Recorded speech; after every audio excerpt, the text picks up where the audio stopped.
Так, друзья, угадайте, где я сейчас нахожусь. Повсюду здесь красные фонари, как вы уже заметили, запах лапши, и не только лапши, еще и запах пекинской утки. А вывески здесь все на китайском языке. Нет, друзья, и я сейчас нахожусь не в Пекине и даже не в Шанхае, но атмосфера здесь практически такая же. А вот здесь продаются те самые сувениры, которые приехали прямо из Китая. Друзья, и этот город может вас удивить, потому что тут есть целый китайский квартал, который считается один из самых атмосферных в Европе. Например, вот тут можно найти лапшу, которая готовится прямо перед вами. А еще димсаны на пару. Это божественная штука. И, конечно же, куда без bubble tea. Как раз для прогулки по этому месту. И этот город все называют маленьким Нью-Йорком, который находится в Европе. Да-да, друзья, именно в Европе. И это первая подсказка. Ну что, друзья, вы догадались, где я нахожусь? Может быть, я нахожусь в Лондоне, там тоже есть такая китайская арка. А может быть, я нахожусь в Амстердаме, там тоже есть китайский квартал. А может, я вообще сейчас нахожусь в Париже. Вы не спешите, пожалуйста, с ответом, досмотрите до конца, и скоро я вам раскрою все тайны этой улицы и этого города. Сегодня мы здесь не просто так. Как вы уже догадались, в Китае сегодня Новый год. И он начинается с 29 января и продолжается целых 2 недели. Поэтому мы пришли именно на эту улицу, чтобы показать вам Новый год. Здесь, в китайском квартале, каждый год устраивают грандиозные празднования. Красные фонарики, традиционные украшения – все это символизирует удачу, благополучие в новом году.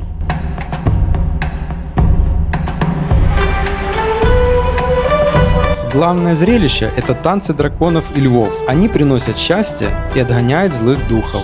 Громкие барабаны, хлопушки, фейерверки. Чем больше шума, тем лучше начнется Новый год.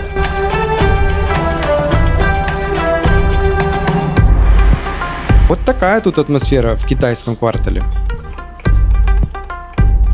А вы хотели бы отметить Новый год в таком стиле? Пишите в комментариях.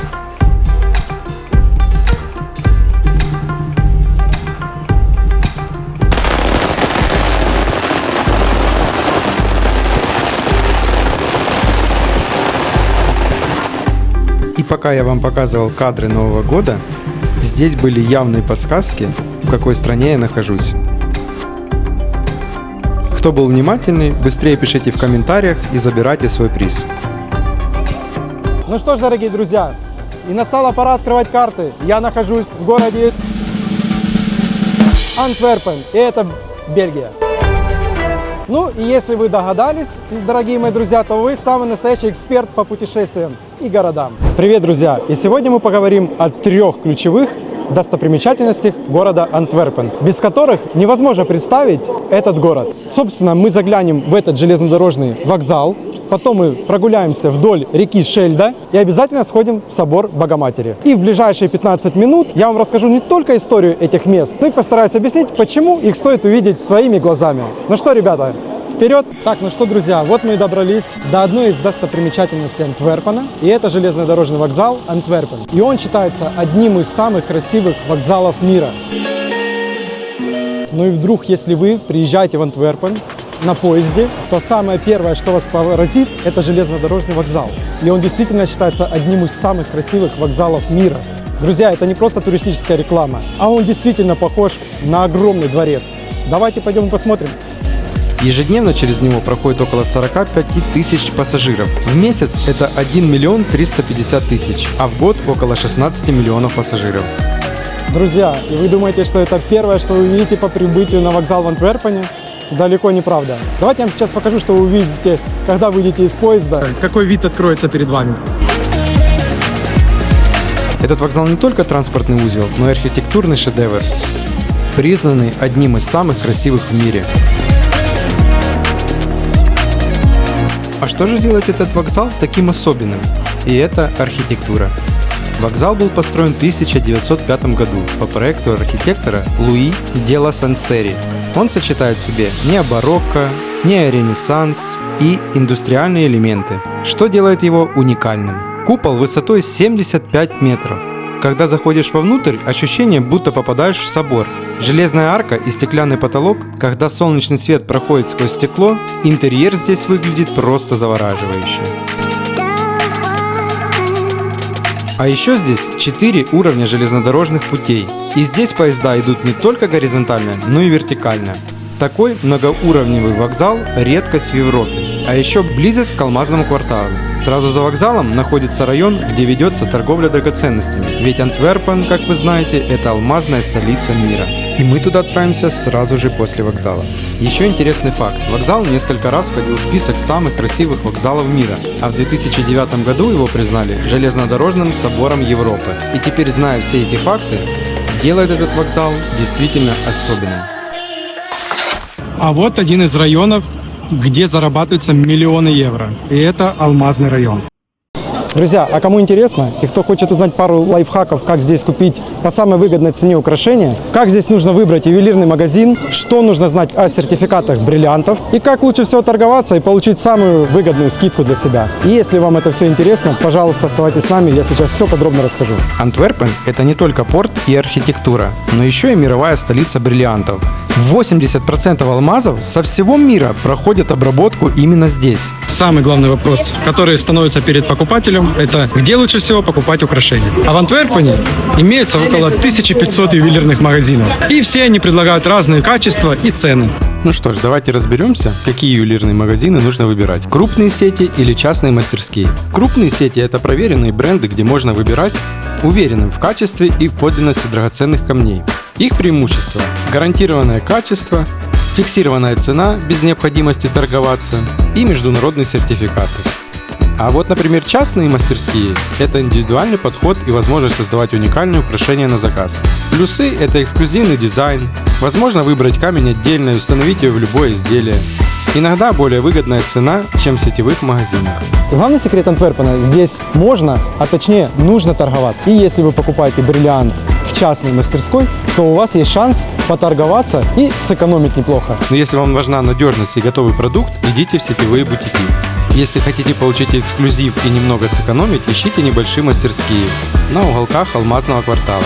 Друзья, чтобы вы понимали, бриллиант – это не просто камень, это целая наука. И чтобы не попасть на подделку, важно разбираться в сертификации камней. Главный стандарт системы – GIA – Gemological Industry of America.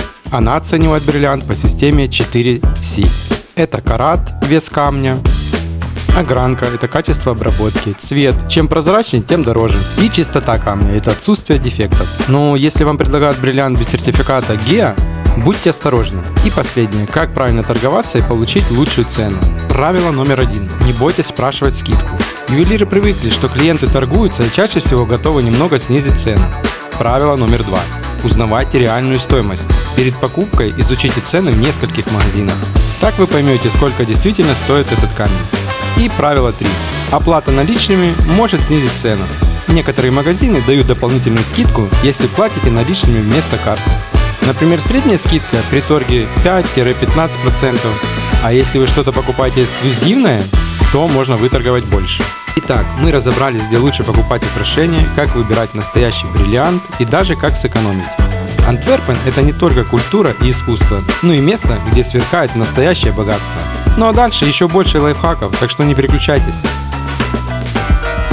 Ну что ж, друзья, вот и настало время познакомиться с одной из главных достопримечательностей города Антверпен. И это собор Антверпенской Богоматери. Я думаю, что ее история и архитектура вас точно удивит. Вы только посмотрите на него с высоты. Не зря его называют шедевром готики и сокровищницей Рубенса. Теперь самое главное о соборе Антверпенской Богоматери. Этот собор не просто главная церковь города, а настоящий шедевр готической архитектуры и музей под открытым небом. И что делает его уникальным? Это башня высотой 123 метра. Это самое высокое церковное строение в Бельгии. Представьте, в солнечную погоду его даже видно из соседних городов. Само строительство длилось 169 лет. Работа начиналась в 1352 году и закончилась только в 1521. Внутри собора хранится картина Рубенса, в том числе знаменитые шедевры, снятые с креста, и воздвижение креста. Что же можно увидеть внутри? Это алтарь с снятием с креста, одно из самых известных полотен Питера Пауля Рубенса. Эта картина показывает, насколько гениальным был мастер Эмоции, свет и движение переданы с невероятной выразительностью. Винтуражи 16 века, старинные окна, через которые свет красиво переломляется в интерьер. Старый орган – один из самых впечатляющихся музыкальных инструментов в Европе. И вот вам совет, друзья. Если хотите послушать органную музыку, то обязательно приходите в собор в воскресенье утром. Иногда здесь проходят концерты. Да, Антверпен – это не только столица алмазового искусства, но и город с потрясающей архитектурой. Ну а мы дальше отправляемся к реке Шельде и ее набережной, так как это является сердцем города. Ну что, друзья, а теперь я вам предлагаю пойти и прогуляться к реке Шельда. Это река, которая определила судьбу города Антверпен. И сейчас поподробнее постараюсь рассказать, чем же она так привлекательна. Антверпен – это самый крупный порт Бельгии, а река Шельда всегда была ее торговой артерией. Именно благодаря этой реке город стал очень богатым. Ну а сейчас она стала одной из важнейших магистралей Европы. Друзья, а 3 важных достопримечательности на реке Шельда, которые вы должны увидеть, это замок Стинкастл. Это замок, который когда-то давно защищал город от пиратов. А панорамная терраса Хедстин – это одно из лучших мест, где можно полюбоваться закатом над рекой Шельда. А также третье – это пешеходный туннель, который был построен на протяжении всей длины реки Шельда. Но сейчас, к сожалению, он закрыт, и я не смогу пройтись вам и показать его. Я постараюсь вставить, найти видео или картинки с интернета и показать вам, как выглядит этот туннель изнутри. Ну а если вы захотите сделать самые красивые фото в Антверпене, то вам стоит перейти на другую сторону этого туннеля, и с обратной стороны города откроется потрясающая панорама на старый город Антверпен. А теперь представьте, что туннель был открыт, мы прошли на другую сторону реки, и вот что нас ждет. Перед нами Антверпен во всей своей красе. Исторический центр с его средневековыми зданиями и современный район с портовыми доками и небоскребами. Здесь прошлое и будущее сливаются в одно, создавая неповторимую атмосферу. Ну а если бы мы могли пересечь реку прямо здесь, перед нами открылся бы совершенно другой Антверпен. Тот, где шумные улицы сменяются тихими набережными. А вместо оживленных туристических маршрутов – места, где живут и работают местные жители. Но даже с закрытым туннелем у нас есть способ увидеть эту панораму. Благодаря, конечно, нашему дрону.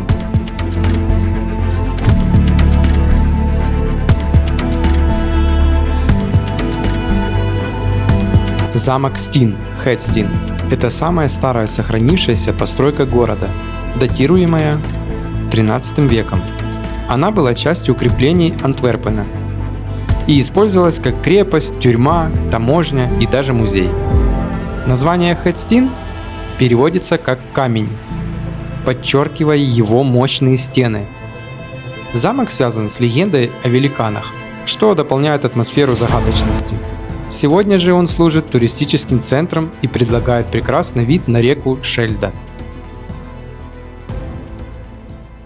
Ну что ж, друзья, я постарался вам кратко рассказать эти прекрасные истории. А теперь я предлагаю вам отправиться с нами. В некоторых комментариях нас просили рассказать о том, как здесь можно снять жилье и о рабочих местах. Друзья, я предлагаю вам отправиться сейчас с нами к нашим друзьям, которые открыли здесь свой салон красоты, и пообщаемся с ними, устроим небольшое интервью, и они вам все расскажут на своем примере, как они открыли здесь самозанятость, как они работают, как они интегрировались. Будет интересно и полезно. Друзья, попрошу вас пройти вместе с нами. В одном из комментариев у нас спрашивали, а как можно себя реализовать в Бельгии? Где найти работы, кроме как на уборке? Итак, сегодня мы посетим салон красоты, который открыли именно наши украинки. На этом примере я вам покажу, что поле для реализации своих собственных возможностей, желаний и амбиций очень много. И девочки тому пример. Девчонки всегда очень гостеприимны, и там всегда царит уютная атмосфера. И поэтому мы тоже идем к ним не с пустыми руками, потому что они обязательно нам предложат кофе, чай, естественно, конфетки. Ну, у нас так принято, что мы с пустыми руками тоже не приходим. Итак, идем.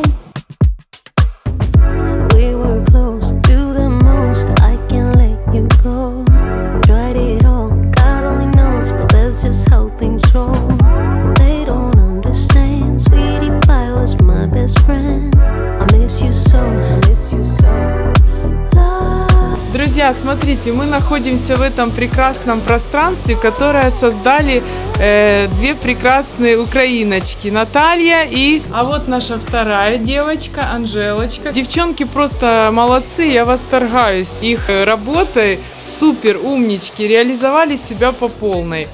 Мечта каждой, скажем так. Наташ, можешь рассказать, откуда ты, да, как долго ты в Бельгии и вообще вот твоя интеграция в Бельгии? Какой нужен язык для старта? Что нужно для старта и хотя бы какая начальная сумма? Я в Бельгії вже пішов 4-й рік. Не можу тримати. Я в Бельгії вже пішов 4-й рік і інтегрувалася якось так незамітно, я б сказала. Тобто наша професія нас робить, наша б'юті-індустрія, наші клієнти, наші українці, вони завжди, українки, привикли слідкувати за собою, йдуть до наших майстрів. Тобто б'юті-індустрія тут не така розвинена у Бельгії, як наші українці привикли, і жінки українські привикли за собою доглядати. Тому нам, так сказати, мова в нашій професії не основне бути хорошим професіоналом. Мова англійською тут обходяться всі прекрасно. Звичайно, краще, коли ти знаєш нідерландську з часом. На даний момент в мене з мовою не так собі. Ми вчимо, ходимо на курси, але не дуже. Ви совміщаєте паралельно і роботу, і роботу, і мову. Звичайно, є курси вечірні, є курси денні, всякі різні, тобто це все можна совміщати. Так само по чуть-чуть всі клієнти взнають про тебе. Спочатку працювали в салонах, а тепер на відсотках, а тепер орендували студію. І в нас тут дівчатка, всі українці, різні сфери, манікюр, педикюр, массаж, косметолог, подолог. Знакомьтесь, это Анжела, которая также себя реализовала. Они вместе с Натальей организовали это красивое, уютное пространство. Как можно себя здесь реализовать? Насколько это тяжело реализовать себя в Бельгии? Это вообще не тяжело. Это Можна стремление. Да, це потрібно до чого стремитися. Якщо ви в Україні мали професію, ви також можете тут мати професію. І, звичайно, йти завжди до мрії. Тут багато українців, які допомагають, так що... И также ваша аудитория в основном это украиночки, да? Да. Украинцы, наши русскоязычные девочки, да? А еще подскажите, пожалуйста, вы арендовали это помещение, вы сами нашли или вам кто-то помогал? Все знову ж наші українські дівчатка, які тут вже працювали, знайомства один з одним. І запропонували, сказали, що є вільне приміщення. Ось наша Анжела передзвонила мені і каже, наші дівчатка-українці кличуть нас до себе. Звільнилось одне приміщення. І так ми і знайшли, так ми і домовилися. Все через наших українців. Ми один одному тут у всьому допомагаємо. У нас є ще наші дівчатка, наші колеги, які займаються манікюром. Дівчинка Барбер, яка займається чоловічими стрижками, і дівчинка Оксанка, яка займається манікюром. Вот, пожалуйста, знакомьтесь, это Барбер, знакомьтесь. Также здесь есть Оксана, которая занимается профессиональным маникюром. У меня к вам такой вопрос. Скажите, пожалуйста, когда вы прибыли в Бельгию, и в каком вы городе изначально жили, и как у вас удалось найти себя здесь по своей профессии? Мы после войны переехали в Польшу, жили мы в Гдыне, это такое место в Прибалтике. Переехали сюда, потому что у меня работает здесь подруга, и она меня звала к себе очень давно.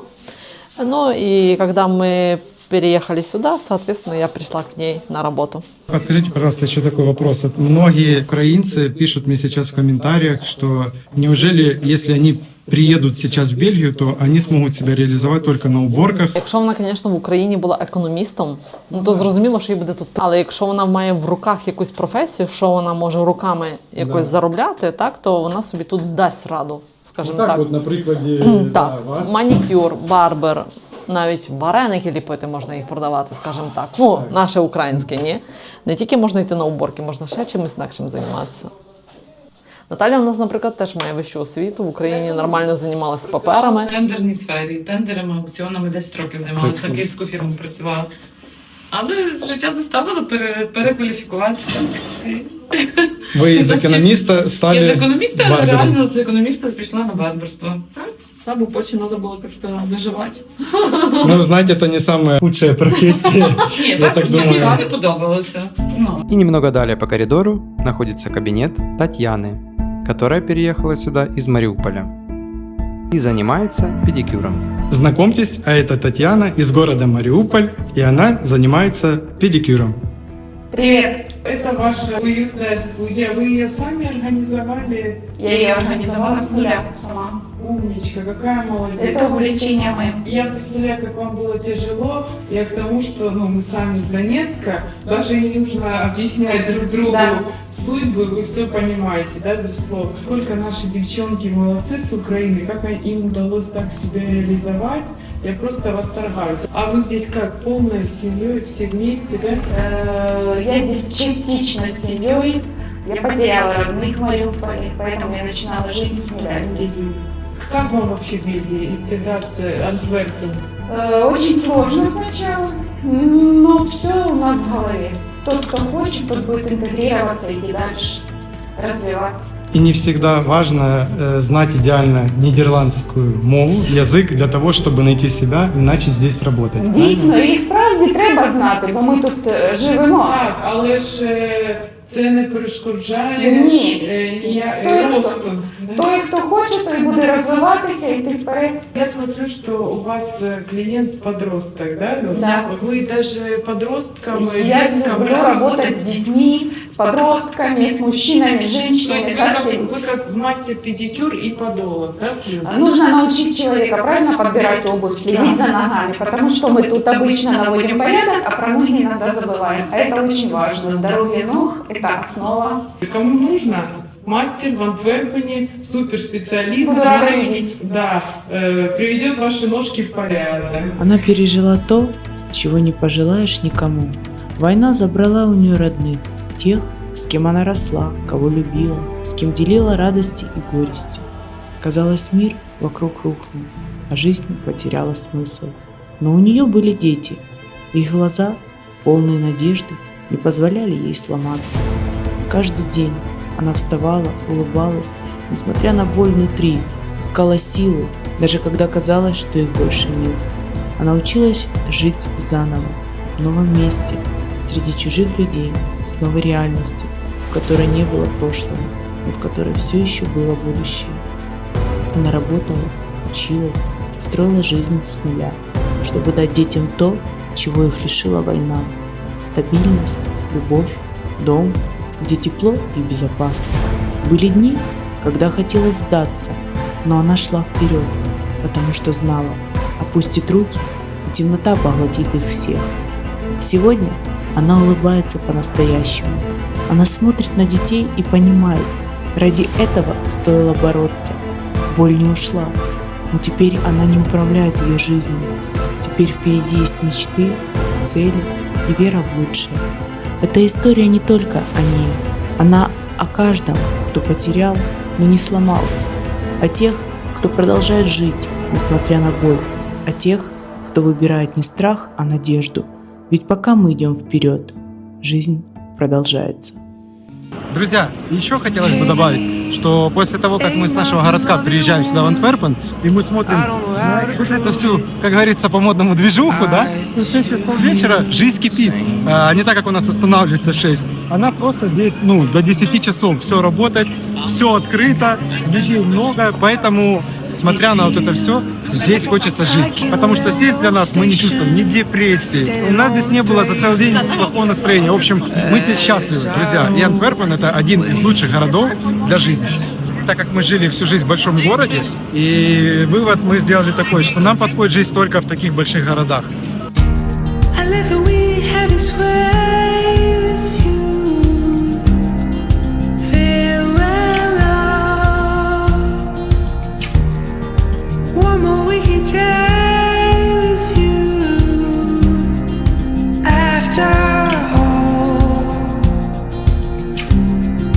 Ever after